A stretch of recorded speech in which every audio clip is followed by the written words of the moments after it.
খামারিগো ভাষায় এইটা মূলত একটা মার্কেটিং স্ট্র্যাটেজি। যখন কোনো পশুর নাম কোনো বিশ্ব নেতার নামে রাখা হয় তখন সেইটা মুহূর্তে সামাজিক যোগাযোগ মাধ্যমে ভাইরাল হয়ে যায়। এসএস ক্যাটেল ফার্মের ব্যবস্থাপক মেহেদী অকপটে স্বীকার করছেন, এই নামকরণের লাইগায় হাজার হাজার মানুষ খামারে ভিড় করছেন এবং ঈদের অনেক আগেই চড়া দামে পশুগুলো বিক্রি হয়ে যেতেছে।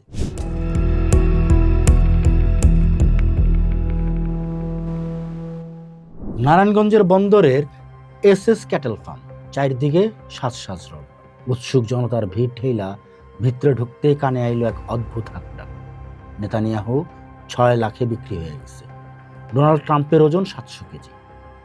এক মুহূর্তের লেগে মনে হইতে পারে কোনো আন্তর্জাতিক রাজনৈতিক সম্মেলনের খবর এইটা, কিন্তু না, এইটা বাংলাদেশের কুরবানির পশুর বাজারের এক নতুন বিচিত্র বাস্তবতা, যেখানে মার্কিন প্রেসিডেন্ট আর ইসরায়েলের প্রধানমন্ত্রীর নামে নামকরণ করা হয়েছে বিশালাকৃতির অ্যালবিনো মহিষকে। কুরবানির পশুগো নামকরণের এই যে সংস্কৃতি, এইটা রাতারাতি তৈরি হয়নি। এক সময় পশুর নাম হইতো কালু, ধলু, পাহাড়ি কিংবা রাজাবাবু, কিন্তু সময়ের লগে লগে এই নামকরণে ঢুইকা পড়ছে গ্ল্যামার আর রাজনীতি। এইবারের ঈদুল আজহায় নারায়ণগঞ্জে ভাইরাল হওয়া নেতানিয়াহু আর ডোনাল্ড ট্রাম্প নামে দুইটা মহিষ এই বিচিত্র মনস্তত্ত্বেরই বহিঃপ্রকাশ। খামারিগো ভাষায় এইটা মূলত একটা মার্কেটিং স্ট্র্যাটেজি। যখন কোনো পশুর নাম কোনো বিশ্ব নেতার নামে রাখা হয় তখন সেইটা মুহূর্তে সামাজিক যোগাযোগ মাধ্যমে ভাইরাল হয়ে যায়। এসএস ক্যাটেল ফার্মের ব্যবস্থাপক মেহেদী অকপটে স্বীকার করছেন, এই নামকরণের লাইগায় হাজার হাজার মানুষ খামারে ভিড় করছেন এবং ঈদের অনেক আগেই চড়া দামে পশুগুলো বিক্রি হয়ে যেতেছে। 750 কেজি ওজনের নেতানিয়াহু 6 লাখে বিক্রি হওয়া কিংবা ডোনাল্ড ট্রাম্পের প্রতি কেজি 550 টাকা দরে বিক্রি করা, এই ব্যবসায়িক সাফল্যের মূল্যে রয়েছে এই নামগুলাই। প্রশ্ন জাগতে পারে, হঠাৎ ট্রাম্প আর নেতানিয়াহুই কেন? খামারি ও রাখালগো পর্যবেক্ষণ এইখানে বেশ নাটকীয়। রাখাল রাসেলের মতে, কোনো মহিষের সোনালি চুল যখন ডোনাল্ড ট্রাম্পের স্টাইলের লোকে মিলা যায় তখন তার নাম হয়ে যায় ট্রাম্প। আবার কোনো মহিষ যদি অতিরিক্ত রাগী বা সারাক্ষণ অন্য গলকে যুদ্ধ দিয়ে মনোভাব দেয় তাহলে তার নাম রাখা হয় নেতানিয়াহু।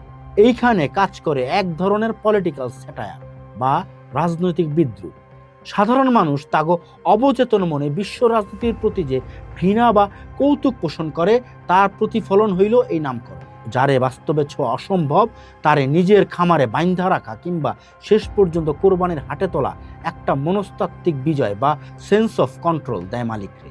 এর আগে আমরা দেখছি সালমান খান, পাঠান কিংবা পুষ্পা নামে গরুর নাম রাখা হইতো বিনোদনের অংশ হিসাবে, কিন্তু এইবারের ট্রাম্প নেতানিয়াহু নামকরণের পিছনে কাজ করছে সাম্প্রতিক ভূ রাজনৈতিক ক্ষোভ। ধর্মীয় দৃষ্টিভঙ্গি থেকে কুরবানির পশুর নামকরণে নির্দিষ্ট কোনো নিষেধাজ্ঞা নেই। কুরবানির মূল ভিত্তি হইল পশুটার সুস্থতা, কোরবানিদাতার নিয়ত। তয় ইসলামী চিন্তাবিদ মতে কোরবানি একটা পবিত্র ইবাদত, এর লগে বিদ্রুপ বা তামাশা যুক্ত করা ঠিক না।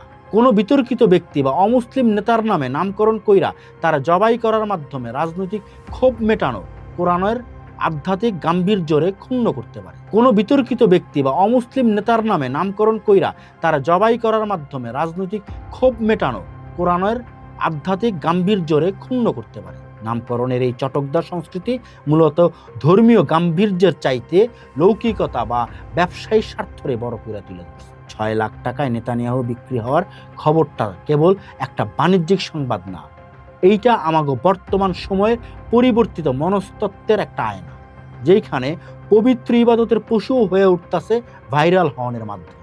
খামারিরা লাভবান হইতেছে, দর্শনার্থীরা বিনোদন পাইতেছে, কিন্তু এই নামকরণের ভিড়ে কুরবানির মূল শিক্ষা অর্থাৎ ত্যাগ আর বিনয় যেন হারায় না যায়, সেইটা এখন ভাববার বিষয়। মহিষের নাম নেতানিয়াহু বা ট্রাম্প, যেটাই হোক না কেন, কুরবানির হাটে পশুর সৌন্দর্য আর ওজন যেন মানুষের অন্তরের ভিতরে থাকা শুদ্ধতারে ছাপাইতে না পারে।